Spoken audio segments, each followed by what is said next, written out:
Guys, this crispy fried chicken is so crunchy. I added salt, garlic powder, onion powder, ginger powder, and paprika into my chicken, but you can use any of your favorite seasoning. Mix it up nicely, cover it, and allow it to just marinate for about an hour. I brought it out and then I added one egg and corn flour into it, and then I just mixed it up nicely to combine, and I'll just set this aside. And into another bowl, I poured in my Ayoola rice flour, corn flour, and the same seasoning I used in my chicken. I dropped my chicken right into it.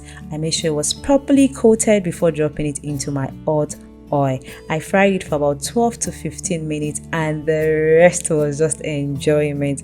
Guys, this is a perfect recipe for this festive period.